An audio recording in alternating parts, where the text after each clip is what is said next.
अच्छा जी, अस्सलाम वालेकुम एवरीवन। आई होप कि आप लोग वालेकुम खैरियत। अस्सलाम। वालेकुम अस्सलाम। मुझे ज़रा इस बात से आगाह करेंगे कि आप लोगों को मेरी आवाज़ क्लियर आ रही है। Yes sir, totally clear. ठीक है, सही है। सर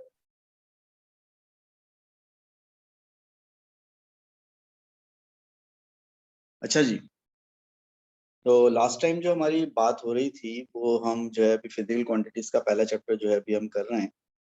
और मुझे याद पड़ता है लास्ट क्लास में कुछ बीच में कुछ कनेक्शन का प्रॉब्लम आ गया था, तो क्लास शायद हमारी पूरी नहीं हो पाई थी। बहरहाल उसमें हमने जो है होमोजेनिटी का टॉपिक जो डिस्कस किया था और जो कि हम ऑलरेडी पहले से स्टार्ट कर चुके थे। और उसमें हमने आपको बहुत सारी एग्जांपल्स दी थी कि जब आप कोई इक्वेशन लिखते हैं तो उस इक्वेशन की जो सारी टर्म्स हैं उनकी यूनिट्स क्या आनी चाहिए, उसकी सारी यूनिट्स क्या आनी चाहिए, सेम आनी चाहिए। जब किसी इक्वेशन की सारी टर्म्स की यूनिट बराबर आती है तो हम कहते हैं कि वो इक्वेशन क्या है, वो इक्वेशन होमोजीनियस है।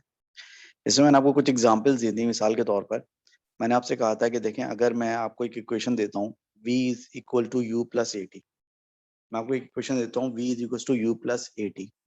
इसमें v का मतलब है फाइनल स्पीड, u का मतलब है इनिशियल स्पीड, a का मतलब है एक्सेलरेशन और t का मतलब क्या है, टाइम है।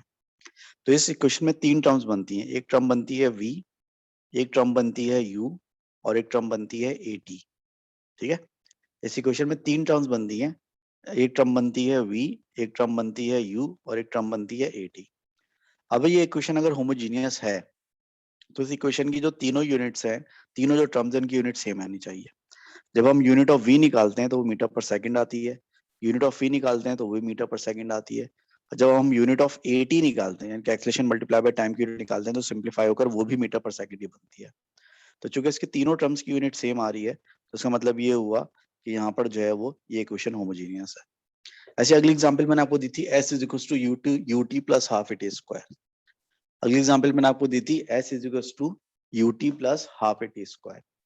अब ये जो मैंने आपको इक्वेशन दी थी s is equal to u t plus half at square, तो इस इक्वेशन में जो है, इस इक्वेशन में भी तीन टर्म्स हैं। एक टर्म है s, एक है ut और एक है हाफ एटी स्क्वायर। ठीक है, एक है हाफ एटी स्क्वायर। तो यहाँ पर भी तीनों की हमने यूनिट निकाली थी और आखिर में सेम आई थी। एक मिनट दीजिएगा मुझे।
अच्छा जी, तो बात ये हो रही थी कि जो दूसरी क्वेश्चन है s is equal to u t plus half at square, इसकी जो तीनों टर्म्स हैं, एक टर्म s है, एक टर्म ut है और एक टर्म हाफ इट स्क्वायर। तो जब हमने s की, यानी कि s मतलब डिस्टेंस होता है, इसकी यूनिट निकाली तो मीटर आई। फिर जब हमने जो है वो ut की यूनिट निकाली तो वो भी मीटर आई।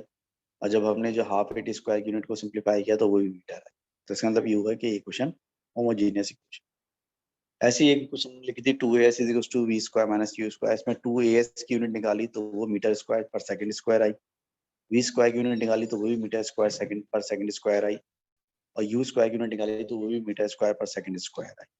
तो इस तरह से आप कहते हैं कि कोई क्वेश्चन होमोजीनियस है या नहीं। फिर मैंने आपको एग्जांपल दी थी, is equal to 2 pi under root L upon G. इसमें दो टर्म्स हैं, एक टर्म है टी और एक टर्म है 2 pi under root L upon G. तो जो आपकी ये जो टर्म है टी, इसकी यूनिट क्या आई सेकंड, और जो 2 pi under root L upon G इसको सिंप्लीफाई किया तो ये भी क्या आई सेकंड आई। तो इसका मतलब है कि ये क्वेश्चन जो है ये भी एक होमोजीनियस इक्वेशन है। फिर मैंने कहा था कि अगर आपको पता हो कि कोई इक्वेशन होमोजीनियस है तो उसकी होमोजेनिटी को यूज करते हुए आप कोई अननोन यूनिट भी मालूम कर सकते हैं। मिसाल तौर पर जब मैं आपसे कहता हूँ कि v1 बराबर है 80 प्लस पी एक्स के, तो आप यहाँ पर ये मालूम कर सकते हैं कि यहाँ पर जो है वो यूनिट ऑफ एक्स क्या होगी। v का मतलब यहाँ वेलोसिटी है, a का मतलब एक्सेलरेशन है, t का मतलब टाइम है और p का मतलब प्रेशर है। लेकिन इसमें तीन टर्म्स बनती हैं, इसमें एक टर्म बनती है v1, एक टर्म बनती है 80 और एक टर्म बनती है px। अब आप v1 की यूनिट निकालेंगे तो मीटर पर सेकंड आएगी, 80 की यूनिट निकालेंगे वो भी मीटर पर सेकंड आएगी। तो आप जब px यूनिट निकालेंगे तो उसको जो है 80 के बराबर, इसको 80 और v1 की यूनिट के बराबर होना चाहिए। यानी कि px में से अगर x यूनिट को मैं y अज्यूम कर लूँ और प्रेशर की यूनिट मुझे पता है क्या होती है, तो जब मैं प्रेशर की यूनिट पुट करूंगा तो वो क्या होगी, प्रेशर की यूनिट जो होगी वो किलोग्राम मीटर इनवर्स पर सेकंड स्क्वायर होगी और x यूनिट y होगी। तो जो px की यूनिट है kilogram metre inverse second minus 2y, जिसमें से y अननोन है, वो बराबर होना चाहिए v1 की यूनिट के, यानी कि मीटर पर सेकंड के। तो जब मैं यूनिट ऑफ v1 को इक्वेट करता हूँ यूनिट ऑफ px से, यानी कि मीटर पर सेकंड को मैं इक्वेट करता हूँ किलोग्राम पर मीटर पर सेकंड स्क्वायर इनटू y से, तो y को मैंने यहाँ पे सब्जेक्ट बनाया और y की वैल्यू आ गई metre square second kilogram inverse. ठीक है, और इक्वेशन देखें, मैंने एग्जाम्पल आपको दी थी कि भाई 3a स्क्वायर b है और वो बराबर है 2t square z cube upon n plus 4b cube p के। ए का मतलब यहाँ एरिया है, बी का मतलब स्पीड है, टी का मतलब टाइम है, जेड का मतलब डेंसिटी है, एन एक अननोन है, बी भी एक अननोन है और पी प्रेशर है। तो आपसे कह रहे हैं कि आप एन की और बी की यूनिट मालूम करें। अब हम अज्यूम कर लेते हैं कि एन की यूनिट एक्स है और बी की यूनिट वाई है। तो पहले 3a स्क्वायर वी की यूनिट निकाली, 3a स्क्वायर वी की यूनिट हमारे पास आई मीटर की पावर 5 और सेकंड माइनस 1। अभी मीटर की पावर 5 और सेकंड माइनस 1 जो इसकी यूनिट के बराबर भी होना चाहिए, इसकी यूनिट के बराबर भी होना चाहिए, क्योंकि इक्वेशन होमोजीनियस है। और जब आपने unit of 2t square Z Q upon N बनाई तो 2 की तो कोई यूनिट नहीं होती, t की यूनिट टाइम की यूनिट सेकंड होती है, तो सेकंड पे स्क्वायर आ जाएगा। z डेंसिटी है, डेंसिटी की यूनिट किलोग्राम पर मीटर क्यूब होती है, किलोग्राम पर मीटर क्यूब पे क्यूब आ जाएगा। और नीचे n की यूनिट मालूम करनी है x। अब इस यूनिट को हम इक्वेट करेंगे 3a स्क्वायर b की यूनिट से, जो कि आई थी मीटर 5 सेकंड माइनस 1। तो इसको हमने मीटर 5 सेकंड माइनस 1 से जब इक्वेट किया इसको, ठीक है, तो उसको जब हमने मीटर 5 सेकंड माइनस 1 से इक्वेट किया इसको, तो उसमें हमने सिंप्लीफाई करने के बाद x की वैल्यू क्या आई, kilogram cube second cube N metre minus 14। ऐसे ही जो 4b क्यूब p जो तीसरी टर्म है उसकी यूनिट भी y cube kilogram metre inverse second minus 2 आनी चाहिए। तो लिहाजा वो जो y cube kilogram metre inverse second minus 2 को जब इक्वेट करेंगे आप 3a स्क्वायर v की यूनिट से, तो आपका y क्यूब जो है, ये हम कर रहे थे तो मेरे ख्याल से डिस्कनेक्ट हो गया था, उसको हम कंप्लीट कर लेते हैं। ऑलराइट, यहाँ पर जो तीसरी टर्म है, तीसरी टर्म हमारे पास है 4b स्क्वायर पी। तो 4b स्क्वायर पी में से जो है वो हमें 4 की यूनिट तो कुछ भी नहीं होगी, b की यूनिट को हमने y एज्यूम किया हुआ है, तो b पे क्यूब है तो y क्यूब आ गया, और p का मतलब प्रेशर है, प्रेशर की यूनिट होती है kilogram metre inverse second minus 2। अब इसकी यूनिट को आप जो है पहली टर्म की यूनिट से इक्वेट कर लेंगे, यानी कि आप 3a स्क्वायर v से इसको इक्वेट कर लेंगे। इसको आप 3a स्क्वायर v से इक्वेट करेंगे तो y cube kilogram metre inverse second minus 2 बराबर है 3a स्क्वायर वी की यूनिट। 3a स्क्वायर वी की यूनिट क्या आई थी, 3a स्क्वायर वी की यूनिट आई थी मीटर 5 सेकंड माइनस 1। इसको आप इक्वेट करेंगे मीटर 5 सेकंड माइनस 1 से इक्वेट करें, इक्वेट कर लिया तो y क्यूब बराबर होगा किसके, y क्यूब बराबर होगा मीटर की पावर 5 सेकंड की power minus 1 divide by kilogram metre minus 1 second minus 2। हमने क्या किया, ओके, y क्यूब को सब्जेक्ट बनाया। थोड़ा सा सिंप्लीफाई करते हैं, थोड़ा सा सिंप्लीफाई करेंगे तो y क्यूब बराबर हो जाएगा मीटर की पावर 5 सेकंड की पावर माइनस 1, किलोग्राम को ऊपर लाएंगे तो हो जाएगा किलोग्राम माइनस 1, मीटर माइनस 1 को ऊपर लाएंगे तो हो जाएगा प्लस 1, सेकंड माइनस 2 को ऊपर लाएंगे तो हो जाएगा सेकंड प्लस 2। और सिंप्लीफाई करेंगे तो हो जाएगा मीटर की पावर 6, सेकंड की पावर 1 और किलोग्राम की पावर -1।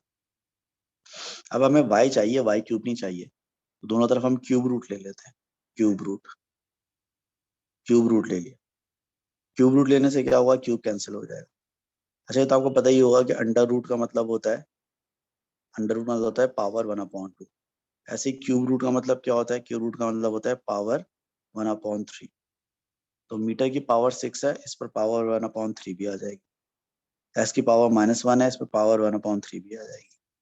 किलोग्राम की पावर -1 है, इस पर पावर 1/3 भी आ जाएगी। इसको जब हम सिंप्लीफाई करेंगे तो ये जाएगा मीटर पे स्क्वायर और सेकंड -1/3 और किलोग्राम भी क्या हो जाएगा, -1/3। ये y जो है उसका आंसर आ जाएगा, यानी कि b की यूनिट है। सर सेकंड की पावर पॉजिटिव है। सेकंड की पावर पॉजिटिव है, सॉरी, ठीक है, सेकंड की पावर पॉजिटिव है।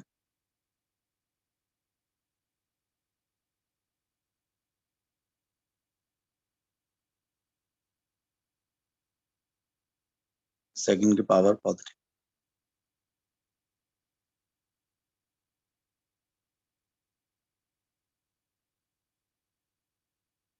ठीक है जी, ये आ गया आपका आंसर। तो इस तरह से आपको होमोजेनिटी के सवाल करने होते हैं कि आपको ये करना होता है कि आपको जो है किसी भी इक्वेशन की जितनी भी टर्म्स हैं, सारी टर्म्स की जब आप यूनिट्स को सिंप्लीफाई करते हैं तो बराबर आती है। असल में ये जो है मेन थी, ठीक है, इसको हम होमोजेनिटी कहते हैं। अच्छा, इसका जो लास्ट लेक्चर था ट्यूसडे वाला, जो लास्ट लेक्चर था उसमें होमोजेनिटी से पहले हमने प्रीफिक्सेस भी डिस्कस की थी ना, आपको याद होगा। ये प्रीफिक्सेस भी आपको याद होंगी, टेरा से लेके पी तक। और उसमें आप प्रीफिक्सेस की थोड़ी जो है वो करवाई थी प्रैक्टिस, और फिर होमोजेनिटी मैंने एक्सप्लेन की थी क्या होती है ये। ठीक है जी। अच्छा, इससे पहले हमने वर्कशीट की थी, और उससे पहले जो हमने वर्कशीट की थी वो कौन सी वर्कशीट की थी, इससे पहले हम ये वर्कशीट नंबर 2 कर रहे थे शायद। ठीक है, तो हमने जो ये टॉपिक कंप्लीट किया है होमोजेनिटी का, तो होमोजेनिटी का जो हमने टॉपिक कंप्लीट किया है, अब आज इसमें हम वर्कशीट नंबर 3 करेंगे। ठीक है, इसमें वर्कशीट नंबर 3 हम करेंगे। तो वर्कशीट नंबर 3 निकालते हैं हम।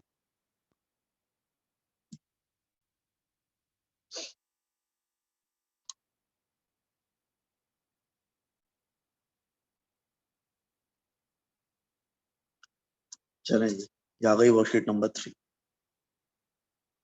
वर्कशीट नंबर 3 का पहला सवाल, here a cylindrical tube rolling down a slope of inclination theta, move the distance L in time t.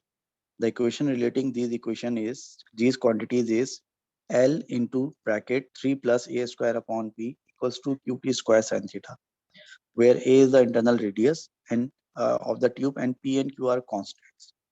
So which row gives the correct units of p and q?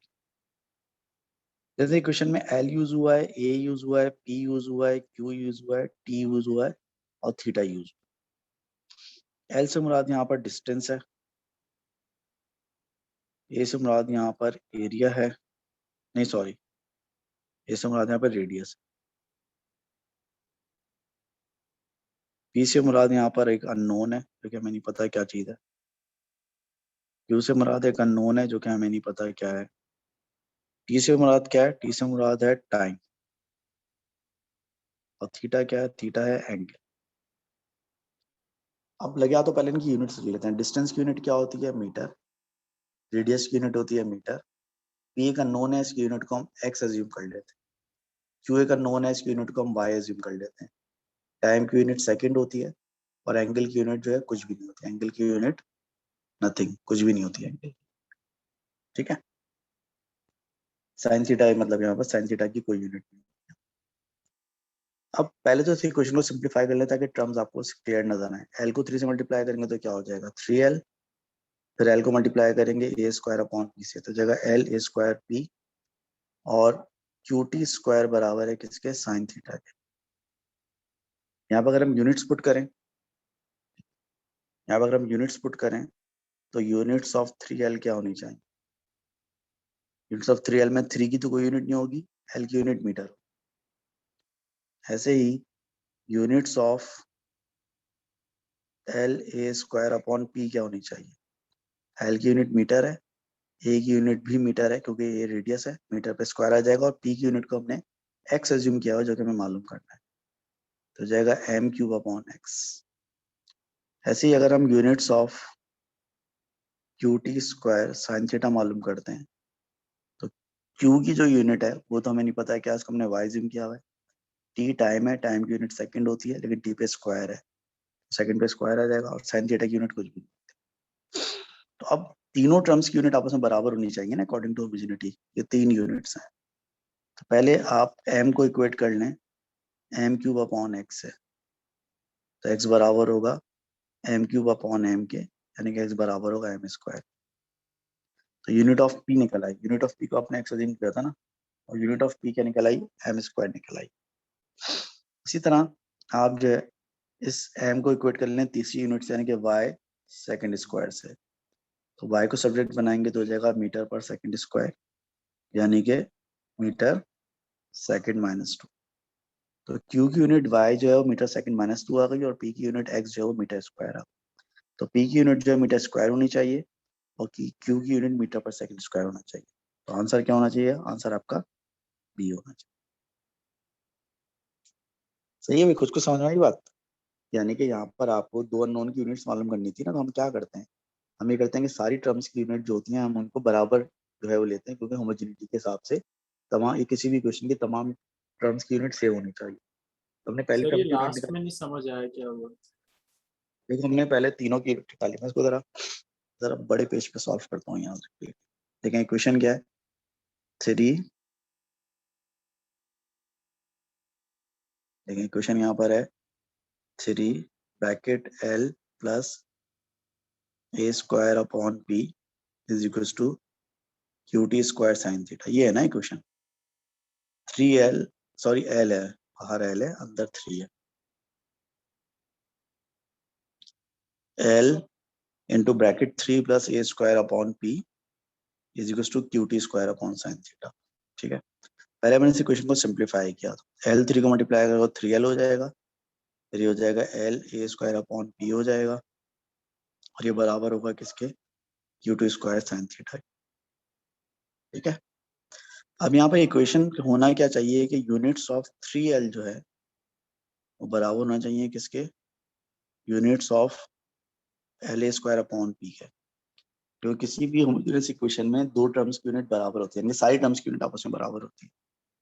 अब अभी देखें unit of 3L क्या होगी, 3 की कोई unit नहीं होती, L की यूनिट मीटर होती है, और L A square upon P में से L की यूनिट मीटर होगी, ए रेडियस है, ये क्या चीज है, रेडियस।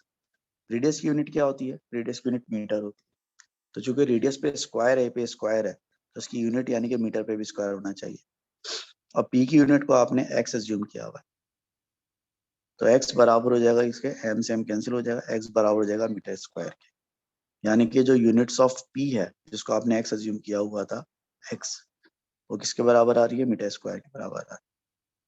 ये बात समझ में आ गई। अच्छा, अब जिस तरह से 3L की यूनिट और एल स्क्वायर अपॉन पी की यूनिट बराबर होनी चाहिए, ऐसे ही 3L की यूनिट और Q2 स्क्वायर साइन थीटा की यूनिट भी बराबर होना चाहिए। यूनिट्स ऑफ 3L बराबर होना चाहिए किसके, units of Q2 square sine theta के बराबर होनी चाहिए। अब 3 की तो कोई यूनिट नहीं होती, L डिस्टेंस है, डिस्टेंस की यूनिट मीटर होगी।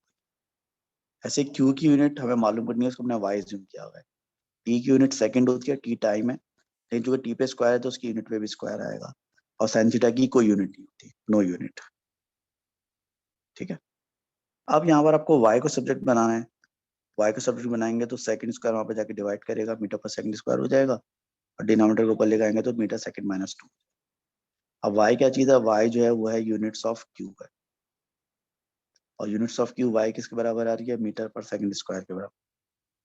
तो यूनिट्स ऑफ P जो है वो मीटर स्क्वायर हो गई, और यूनिट्स ऑफ Q जो है वो मीटर पर सेकंड स्क्वायर हो गई। इसमें इसका आंसर जो है वो बी आ रहा है, यूनिट्स ऑफ P जो है वो मीटर स्क्वायर हो गई, और यूनिट्स ऑफ Q जो है मीटर पर सेकंड स्क्वायर हो गई। बात समझ में आ गई सब लोगों की।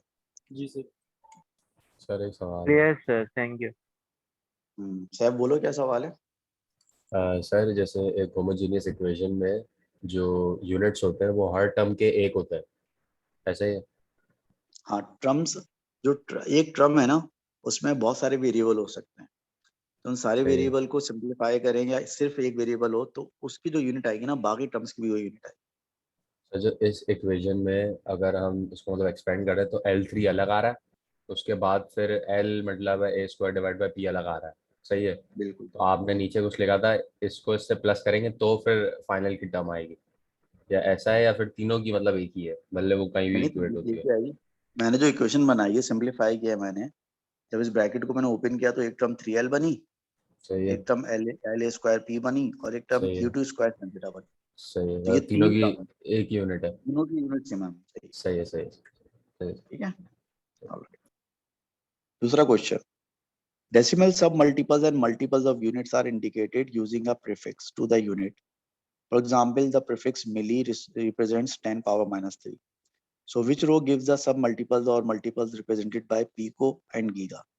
इसमें pico और giga क्या है? देखें ये तो आप बता देंगे आसानी से, लेकिन एक चीज मैं एक्सप्लेन कर दूंगा आपको, सब मल्टीपल्स एंड मल्टीपल्स। ये सब मल्टीपल्स और मल्टीपल्स क्या होते हैं? सब मल्टीपल्स और मल्टीपल्स का मतलब ये होता है कि हमने जो प्रीफिक्सेस लिखे थे ना लास्ट टाइम, जो हमने प्रीफिक्सेस लिखे थे, इनमें से जो प्रीफिक्सेस 10 की पावर प्लस में होते हैं ना, यानी कि टेरा से लेके किलो तक, ये 10 की प्लस पावर यानी कि 1 से बड़े हैं, और डेसी से लेकर पीको तक ये 1 से छोटे हैं 10 की पावर माइनस में। तो जो 10 की पावर प्लस में होते हैं ना, उनको आप क्या कहते हैं? उनको आप मल्टीपल्स कहते हैं। और जो 10 की पावर माइनस में होते हैं ना, उनको हम सब मल्टीपल्स कहते हैं।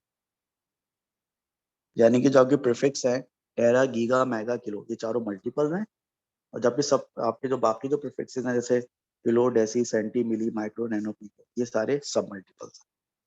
अब सवाल में वो क्या कह रहा है? सवाल में ये कह रहा है कि भाई ये बताओ कि इसमें से पीको कौन सा है और गीगा कौन सा? पीको 10 की पावर माइनस 12 होता है और गीगा 10 की पावर प्लस 9 होता है। तो आपका आंसर क्या हो जाएगा? आपका आंसर सी हो जाएगा। पीको 10 की पावर माइनस 12 होता है और गीगा 10 की पावर प्लस 9 होता है। आई होप कि ये बात आप लोगों को पता होगी।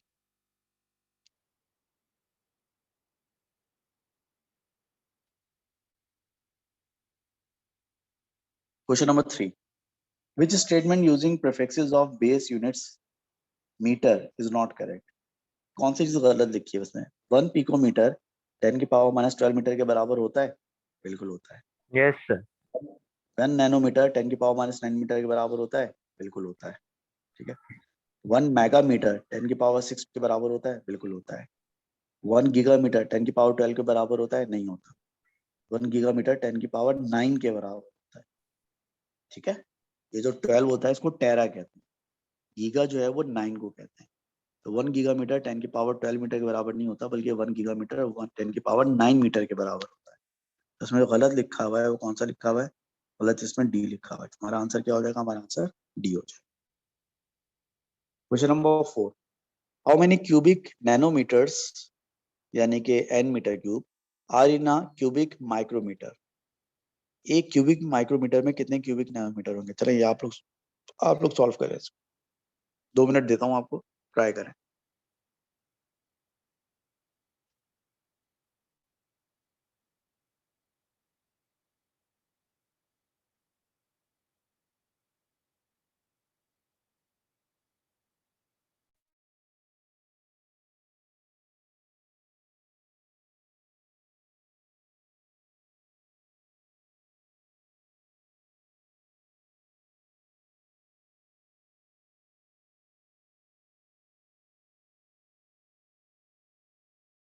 Please.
अच्छा जी, तो काफी सारे लोगों ने आंसर दिए। कुछ का कहना ए है, कुछ का कहना बी है। देखिए, सबसे पहले अभी देखें कि नैनोमीटर और क्यूबिक मीटर माइक्रोमीटर में क्या रिलेशनशिप है। 1 माइक्रोमीटर का मतलब क्या होता है? 1 माइक्रोमीटर का मतलब होता है 10 की पावर -6 मीटर, ठीक है। और 1 नैनोमीटर का मतलब क्या होता है? 1 नैनोमीटर का मतलब होता है 10 की पावर -9 मीटर। अब अगर मुझे 1 नैनोमीटर को माइक्रोमीटर में शो करना है, तो 1 नैनोमीटर तो -9 है। -9 को मुझे अगर -6 बनाना है, तो उसको मुझे मल्टीप्लाई बाय 10 की पावर 3 करना पड़ेगा। तो जब मैं इसको 10 की पावर 3 करूंगा, तो ये माइक्रोमीटर बन जाएगा। क्यों बन जाएगा? क्योंकि जो 10 की पावर -9 होता है, उसको मल्टीप्लाई बाय 3 करेंगे तो 10 की पावर -6 हो जाएगा। इसका मतलब ये हुआ कि 1 नैनोमीटर को अगर मैं, ठीक है, 1 नैनोमीटर को अगर मैं मल्टीप्लाई बाय 1000 करूंगा, तो बेसिकली वो माइक्रोमीटर के बराबर होगा, ठीक है। ये आसान जबान में ये कहना चाह रहा हूँ मैं, ये 1 माइक्रोमीटर जो होता है नैनोमीटर से 1000 टाइम ज्यादा होता है। इसको एक और एंगल से समझें। देखिए, 1 मीटर में 1000 मिलीमीटर होते हैं।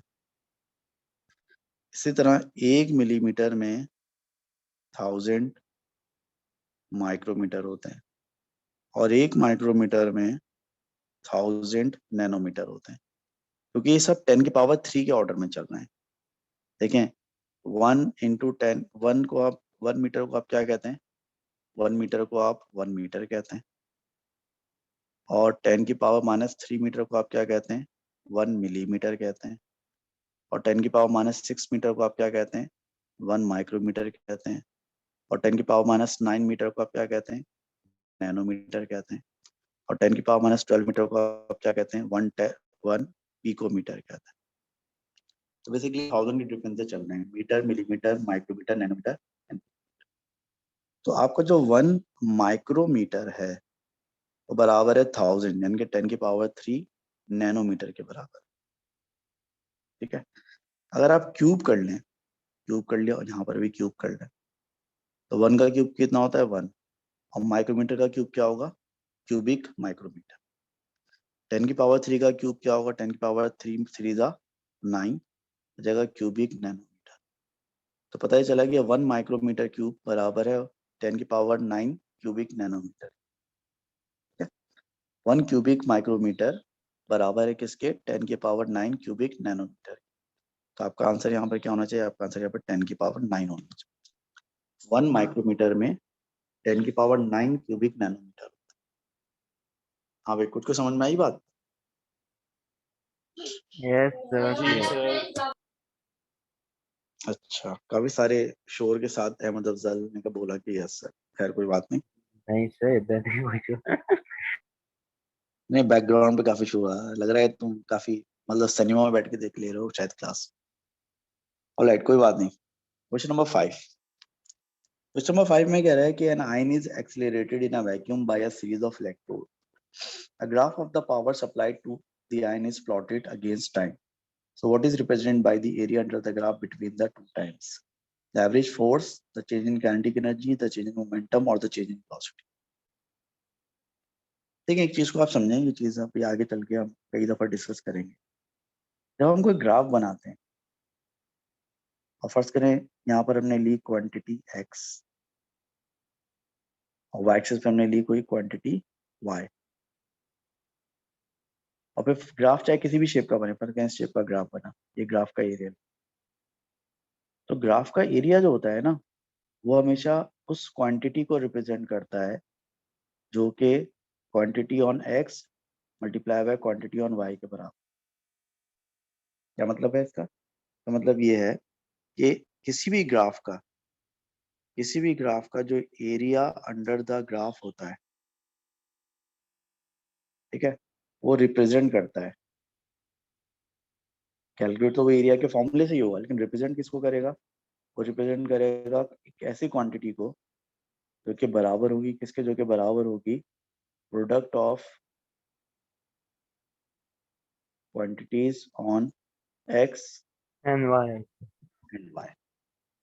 नहीं, जब भी आप किसी ग्राफ का एरिया अंडर द ग्राफ निकालेंगे ना, तो वो उस क्वांटिटी को रिप्रेजेंट करेगा जो quantity on x and quantity on y के प्रोडक्ट के बराबर। मैं आपको एग्जांपल दे सकता हूँ।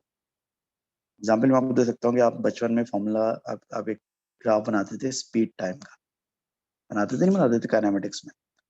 जब Yes, speed time yes, graph का जब आप एरिया अंडर द ग्राफ निकालते थे, तो वो एरिया किसको शो करता था? डिस्टेंस को।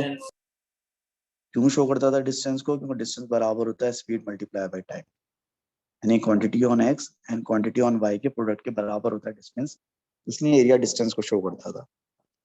अब यहाँ पर आपने ग्राफ बनाया है, और ग्राफ आपने बनाया है किसका? ग्राफ आपने बनाया है पावर power times. और टाइम। तो यहाँ पर एरिया उस क्वांटिटी को शो करेगा जो कि पावर मल्टीप्लाई बाय टाइम के बराबर हो। और पावर मल्टीप्लाई बाय टाइम के बराबर वर्क होता है या फिर एनर्जी होती है, क्योंकि पावर वर्क अपॉन टाइम होती है ना। तो टाइम को पावर से मल्टीप्लाई कर देंगे तो वर्क बन जाएगा या एनर्जी बन जाएगा। इन चारों ऑप्शन में energy दी हुई है। पहले ऑप्शन Kinetic में energy से weaken the detail. पहले ऑप्शन में फोर्स दी हुई है, तीसरे ऑप्शन में मोमेंटम दिया हुआ है, चौथे में वेलोसिटी दी हुई है, एनर्जी का ऑप्शन बी में दिया हुआ है। तो चूंकि इस ग्राफ का एरिया किसी ना किसी तरह की एनर्जी को शो करेगा, तो एनर्जी का ऑप्शन सिर्फ हमारे पास ऑप्शन बी, लिहाजा एरिया अंडर द ग्राफ जो चेंज इन काइनेटिक एनर्जी को यानी कि एनर्जी को शो करेगा, इसलिए इसका आंसर बी हो जाएगा। क्या ये बात हजम हुई आप सब लोगों को? Yes, sir. ग्राफ की क्वांटिटीज के साथ खिलवाड़ है। क्लियर। अच्छा देखें, अभी हमने सही से सिलेबस स्टार्ट भी नहीं किया, अभी तो हम सिर्फ यूनिट्स पे ही बात कर रहे हैं। तो आपको अंदाजा हो गया होगा कि ए लेवल्स और लेवल्स में क्या फर्क है। यानी कि जितने अरसे में आप ओ लेवल्स के 3 चैप्टर खत्म कर लेते हैं ना, इतने अरसे में सिर्फ अभी हम यही डिस्कस कर रहे हैं कि SI unit, drive unit, base unit, अभी उसी पे बात चल रही है। क्वेश्चन नंबर 6 पर आ जाए आप। अच्छा, क्वेश्चन नंबर 6, 7 जो है ना, इसमें स्केलर वेक्टर स्टार्ट हो गया, स्केलर वेक्टर में कर लेंगे उसको, क्वेश्चंस को। ये मैं सॉल्व कर देता हूँ उसको, ये ओ लेवल्स का आपका जो है बेसिस पर है। खाली अभी मैं टॉपिक पढ़ाऊंगा आपको स्केलर वेक्टर। क्वेश्चन नंबर 6 देखें। When a force F moves its point of application through a displacement S in direction of force, the work W done by the force is given by this. So how many vector quantities and scalar quantities does this equation contain? बस ये बता दें इसमें scalar vector क्या है। Work scalar होता है, vector? जल्दी बोलें। वर्क स्केलर होता है, वेक्टर होता है? स्केलर होगा सर। वर्क स्केलर होता है। फोर्स स्केलर होती है, वेक्टर होती है? वेक्टर होती है। डिस्प्लेसमेंट स्केलर होता है, वेक्टर होता है? जल्दी बोलो भाई, अभी ओ लेवल्स का स्केलर एग्जाम ना। दिया वेक्टर सर। वेक्टर होता है। अब इस इक्वेशन में 2 वेक्टर हो गए और एक स्केलर हो गया, ठीक है। तो आंसर क्या होगा? आंसर होगा ए। इस इक्वेशन में 1 स्केलर क्वांटिटी और 2 vector quantities. Clear. Group of quantities contains only vectors. Only vectors किसमें है? Acceleration vector, displacement C. Vector, vector and acceleration vector. C में है सर। हाँ मैं बता रहा हूँ, डिस्प्लेसमेंट फोर्स एक्सेलरेशन वेक्टर है। वेलोसिटी। भाई मुझे बोलने की कोशिश करना, थोड़ा सा बोलने की मुझे इजाजत दें आप लोग। यस सर, एक्सेलरेशन जरूर वेक्टर है, बोले सर। एक्सेलरेशन वेक्टर है, वर्क स्केलर है, इलेक्ट्रिक फील्ड स्ट्रेंथ वेक्टर है, अभी पढ़ेंगे आगे चल के आप। डिस्प्लेसमेंट वेक्टर है, फोर्स वेक्टर है, वेलोसिटी वेक्टर है, पावर स्केलर है, फील्ड स्ट्रेंथ वेक्टर है, फोर्स वेक्टर है। सिर्फ वेक्टर कौन से ऑप्शन में? सिर्फ वेक्टर जो है ऑप्शन सी। उसने बोला वो वाला ऑप्शन बताया इसमें सिर्फ वेक्टर्स हो लिस्ट के अंदर, सी आंसर होगा। 8 में कह रहा है कौन सी इक्वेशन में सिर्फ स्केलर है? तो देखें, एक्सेलरेशन वेक्टर है, फोर्स वेक्टर है, मास स्केलर है। यहाँ पर पावर स्केलर है, वर्क और टाइम वर्क सर। स्केलर है, और टाइम भी टाइम भी स्केलर है। स्केलर है सर। बी। ई में प्रेशर स्केलर है लेकिन फोर्स वेक्टर है, एरिया स्केलर है। डी में वेलोसिटी वेक्टर है, डिस्प्लेसमेंट वेक्टर है, टाइम स्केलर है। तो सिर्फ स्केलर कौन से ऑप्शन में मिल रहे हैं? सिर्फ स्केलर आपको B sir, B. Power, work, time, तीनों स्केलर। वाले स्केलर वेक्टर भी मैं आखिर में पढ़ाऊंगा इस चैप्टर के आपको, ये बीच में एक दो एमसीक्यू आ गए थे बाय मिस्टेक, लेकिन बारहवीं तो आप ओ लेवल्स की नॉलेज की बेसिस पे भी कर सकते हैं। और स्ट्रक्चर्ड क्वेश्चंस पे अभी तक हम एमसीक्यूज कर रहे थे, अब हम जरा एक आधे स्ट्रक्चर्ड क्वेश्चन है उसको भी सॉल्व करते हैं।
ऑलराइट, तो ये हमारा क्वेश्चन नंबर 9 है, जो कि एक स्ट्रक्चर्ड क्वेश्चन है। सबसे पहले क्या कह रहा है कि state the SI base units of force. Force की यूनिट वैसे न्यूटन होती है, लेकिन हम सर Yes. आपकी आवाज बहुत कम आ रही है। सर थोड़ी स्लो आवाज। भाई मैं kg तो मीटर बिल्कुल पर सेकंड। फोन मुंह पे रख के बोल रहा हूँ बिल्कुल। No sir. न्यूटन जो है एसआई यूनिट ऑफ फोर्स होती है। सर और माइक base लेवल unit- कम हो गया होगा। यस सर, तो एक हो बहुत गया कम होगा। आवाज आ रही है, आवाज कम नहीं आ रही भाई, है। कोई और मसला है, कोई और मसला है। मैं तो बिल्कुल समझ लें कि ऐसा तेज, बहुत तेज बोल रहा हूँ। क्लास में पंखा भी नहीं चल रहा है, बिल्कुल खाली सन्नाटा हो रहा है, और फोन बिल्कुल मुंह पे रख के मैं बात कर रहा हूँ। इसके बावजूद अगर आवाज नहीं आ रही तो फिर हमारी जो है ये हमारे इख्तियार से बाहर है।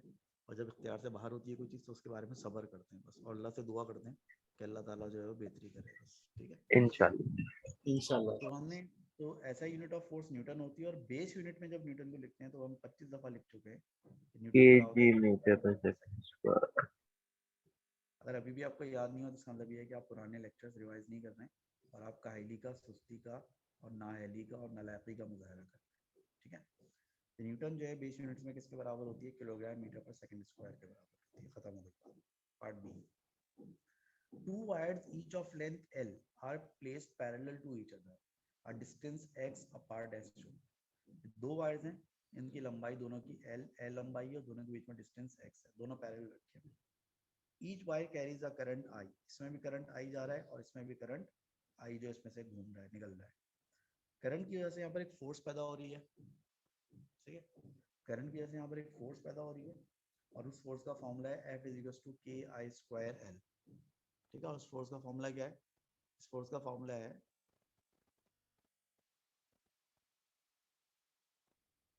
हाँ अब आवाज कुछ बेहतर हुई है? अभी भी कम आ रही है? कम ही आ रही है सर। कम है सर। आवाज आ रही है सही अब या नहीं आ रही? अभी आवाज सही आ रही है या नहीं आ रही अब? सर कम है लेकिन सही, लाइक गुजारा लाइक कोई मतलब।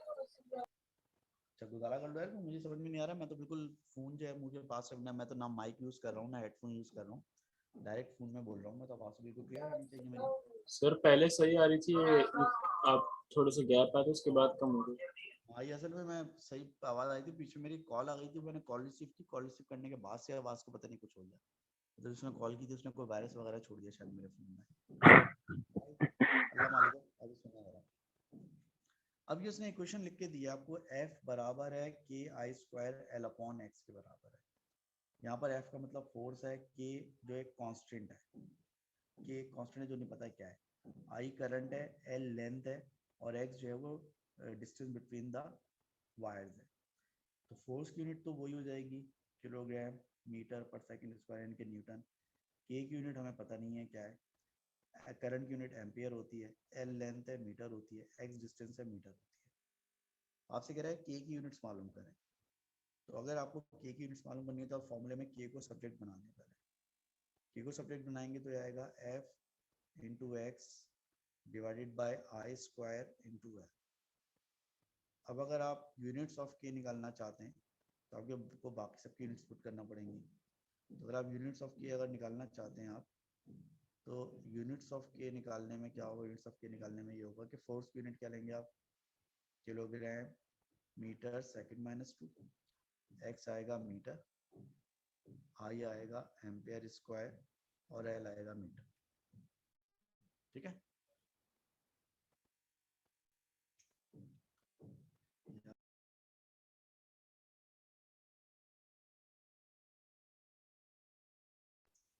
अब ये बताओ आवाज कुछ बेहतर हुई है वैसे की वैसी अभी भी? वैसे सेम ही है सर, सर। नो कोई चेंज। प्रॉब्लम चल रहा है? यस क्या हो गया यार, सही चल रहा था, ये क्या मसला हो गया इसको अचानक?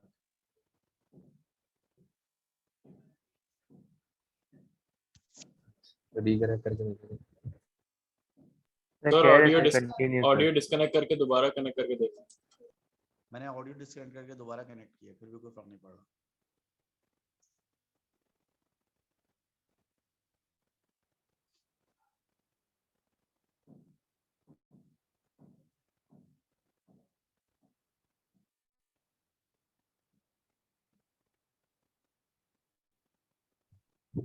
सर से गुजारे रहेगा सर, कंटिन्यू कर लें।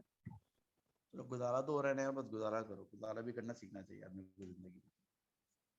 अब क्या होगा, मीटर से मीटर कैंसिल हो जाएगा भाई, तो बचेगा किलोग्राम मीटर सेकंड -2, एम्पियर ऊपर जाएगा तो क्या हो जाएगा, एम्पियर -2 हो जाएगा। यूनिट्स ऑफ के क्या होगा, यूनिट्स ऑफ के हो जाएगी kilogram metre second -2 and ampere -2, के की यूनिट हो जाएगी। On figure 1.2 sketch the variation of x with f. The quantities I and L remain constant. अगर आप I को और L को कांस्टेंट रखें तो x और f का ग्राफ कैसा बनेगा, फॉर्मूले पर आए वापस। फॉर्मूला ये कह रहा है कि f बराबर है, फॉर्मूला कह रहा है कि f बराबर है ki स्क्वायर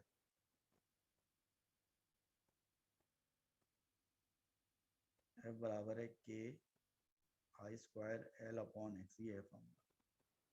इसमें से I को और L को हम कांस्टेंट रख रहे हैं और k ऑलरेडी कांस्टेंट है, तो अगर k भी कांस्टेंट है, I स्क्वायर भी कांस्टेंट है, L भी कांस्टेंट है, तो इसका मतलब क्या हुआ, इसका मतलब है कि f प्रोपोर्शनल है 1 अपॉन x के, और x प्रोपोर्शनल है 1 अपॉन x के, इसका मतलब ये हुआ कि f और x आपस में इन्वर्सली प्रोपोर्शनल है। जब दो चीज़ आपस में इन्वर्सली प्रोपोर्शनल होती है तो उनका ग्राफ जो है वो कैसा बनता है, उनका ग्राफ जो है यूं करके बनता है, like this. Inversely proportional graph हमेशा ऐसा बनता है, इंक्लाइंड कर्व बनता है, समथिंग लाइक दिस।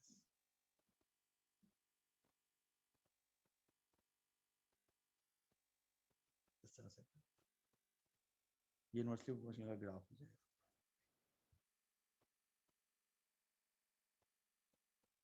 ठीक, उसके बाद ये कह रहा है कि current I in both wires is varied. अब हम करंट को चेंज कर रहे हैं, करंट को चेंज कर रहे हैं, तो स्केच करें variation of I with F, x और एल को कांस्टेंट रखेंगे, यहाँ बराबर एक्स और एल को कांस्टेंट रखेंगे। तो फॉर्मूला क्या था, फॉर्मूला था एफ इज इक्वल टू के स्क्वायर, नहीं फॉर्मूला था के आई स्क्वायर एल अपॉन एक्स, ये फॉर्मूला था। के कांस्टेंट है, अब एल कांस्टेंट है, एक्स कांस्टेंट है, तो एफ डायरेक्टली प्रोपोर्शनल होगा किसके, आई स्क्वायर के। अब तो देखिए स्ट्रेट लाइन से ओरिजिन से, अगर दो चीज़ें डायरेक्टली प्रोपोर्शनल होती हैं तो उनका ग्राफ स्ट्रेट लाइन बनता है। यहाँ पर f और i अगर प्रोपोर्शनल होंगे तो स्ट्रेट लाइन बनेगा। प्रॉब्लम यहाँ पर f और i प्रोपोर्शनल नहीं है, बल्कि f और i का स्क्वायर प्रोपोर्शनल है। तो अगर f और i प्रोपोर्शनल होते तो स्ट्रेट लाइन बनता है, लेकिन क्योंकि ये f और i स्क्वायर प्रोपोर्शनल है तो लिहाजा ये जो है ग्राफ जो है ये भी कर्व बनेगा। ये कर्व कैसे बनेगा इसको देखें जरा, कैसे बनेगा। देखिए अगर दो चीज़ें एक दूसरे के प्रोपोर्शनल हो, उनमें से एक पे स्क्वायर हो दूसरे पे स्क्वायर ना हो, और ग्राफ में दोनों पे स्क्वायर ना हो, तो ग्राफ बेंड होगा, कर्व होगा उसकी तरफ जिस पे स्क्वायर नहीं होगा, जिस पे स्क्वायर नहीं होगा। मतलब क्या होगा, मतलब ये होगा, फर्ज करें मेरे पास एक ग्राफ है, ठीक है, ये बी और ए का ग्राफ है, और ये जो है वो बी के इनवर्सली प्रोपोर्शनल है, तो ग्राफ ऐसा बन जाएगा, ठीक है। दोबारा से देखें, ये ए है और ये बी है, और ए बी के प्रोपोर्शनल है, तो ग्राफ ऐसा बन जाएगा, स्ट्रेट लाइन बन गया। फर्स्ट करें ए और बी का ग्राफ बनाना है, लेकिन ए प्रोपोर्शनल है बी स्क्वायर के, तो ग्राफ ऐसे बेंड हो जाएगा ए की तरफ।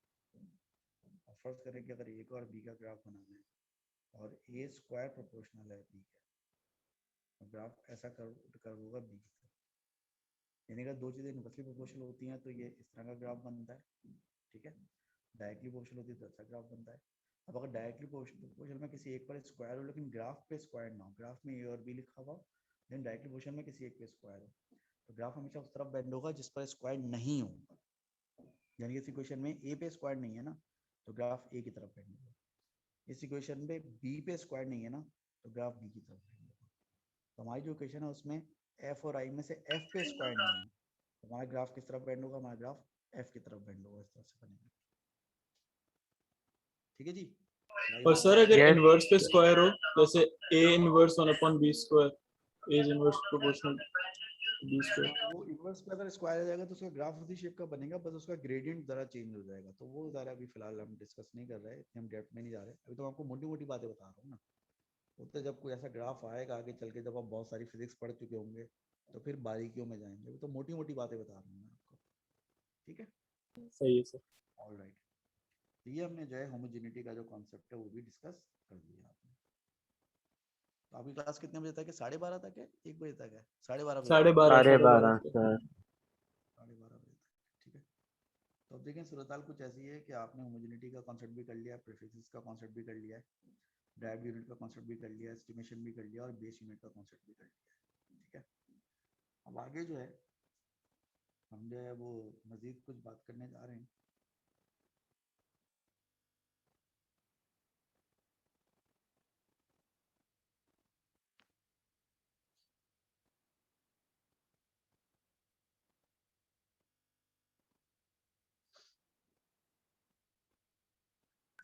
अब देखिए जो चीज़ हम डिस्कस करने जा रहे हैं वो कहलाती है